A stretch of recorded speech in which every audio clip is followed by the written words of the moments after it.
Soklaba Malemnganba Thangjam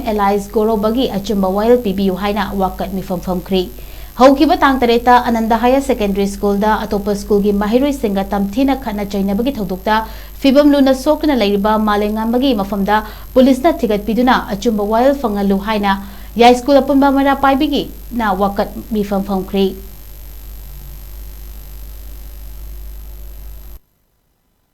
Akwai Haina Chatra like Tamiba School Sida Mama Pana Tazari was a Angandu Vidamta, moral discipline, manners, Gumayam Tamina Vidamatani. Aduma Mayanti, Garigi Angansi, Harakanda, Makomasin Kanaban White Naba, Ibadi, in Kaleba Angam, the name of our Patawa, I was in Makui Masasida, Hungriba, Amana Hibada, Mana Boy, Dalasi, Dorasi, and the Magi Nakanila was it. Moy sang na tawure any madugumbagi apapata kanana lanba sumba haibadudi yebsara sunu maduna khoi gi thonate khoi mama oibi ai khoi myamna pami basina karino haibada puro o chaina su khutna su kanbiyo kaisu kaide makhut chalaba adugumba macha amabo haibadi satra haibase oja khudi maki di machani ai samakso oja oirami aigi story angang da bo aigi satra neba atopa story angang da aigi satra neba haibadi akoi se school da di akoi se second mother neba adugumba mother duna khutsalab angang du bo ha lage sirasano haine attempt tawdo madugi da mata khoi pen da gi kholau se miyam da khangan da ning bagi da maktani oja ma oiraga karigino magi satra da bo macha oina atopa gi satra bo macha oina kandaba adumba oja do karamba makhani oja no chini apina ko tan tawni se haibadi angang do phabiro punbiro phubiro police ko rosina biro natraga parents ko biro wara wate me lalambai thokwa saida phagano madugi di akhoi gi kaino nate aduga angang do bu karigumba arumba posak amana makok sida tho makanda makok si ina pumangang leiramba ta duna leiramba huji mak doctor da ICU da leiri mafam tara pholi hayeng kari oirapa haibadu khangdi Sigumba sibu karamba thamoino sinija oja haibase oja tawre ise angang sida police na investigation to gom tamda haire ai na wal se songe to gom tamda ai compire tingda bire aduga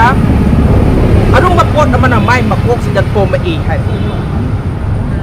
masi police al sulaiba magi report ni adoi dari karino madu tabadi mama oibi akhoi mem te pen da bangang kangai re ba masi bu to gei ba thabak aba Masih kumama yang saya ngasina ahan basuoi seno aroi basuoi seno matuk na tolak tanah base ojau ini bakang bu mana magi masa dang masa we kendi kan atau basu lain tak kita beli motor ojau kuni maki masa ni ada se cing makang kuning dah kamoi dan ningsing bio hai bak kalau tu deh bak pun dengan dia ini se apa yang pian deh hai bak ngang tu lekai sudah ni ngau sini bak ngang nanti tapi bak ngang ni adubu mama da kolik mayam dugi pullaga salu badura ngasi mai to sa che tabne adegi magi tamiba school runa so ngasi bawda angang do kaman to re kari so e habasi kana mata hang balakte kari gino hanguma matam da moi kari ai akoi suti thare campus wang mada gate ki wang mada to thabang ni na akoi responsibility na te hai tawri bado civil dress na te ba full uniform da ne ba School gi assembly conduct to matamda uniform sat ka chatra mata assembly yaw yamati uniform sigi quality mai magun se ado di uniform seli ba chatra do mai macha na te mai chatra te hai ba chi to jumila le hai ba te nei na bi hai ba ado di hangbam thok ta bara haibam thok ta bara hai ba ado di som da mama pa na cha da boy to raga thabak achobo su ta bun na te sur ga jajari ba chi da masa di treatment to bai paisa na kadai hayeng masa tu da mi oigadra haina sarana macaraga laik lai su tamhaliba sida sugumba mabu thak lagi haina khanbadudi madudi ai choya ningde akoi mama mayam sini ya ningde mama mayam si abi ning bro madugi damta ne akoi ngasi kholau matang miam da pizage haina akoi na sida phamjari base akoi na kari haini magi command na crime je haure e command to ri haibadu akoi na ngasi media ta chu phongdok charoi madudi police ki mathau oi jasanu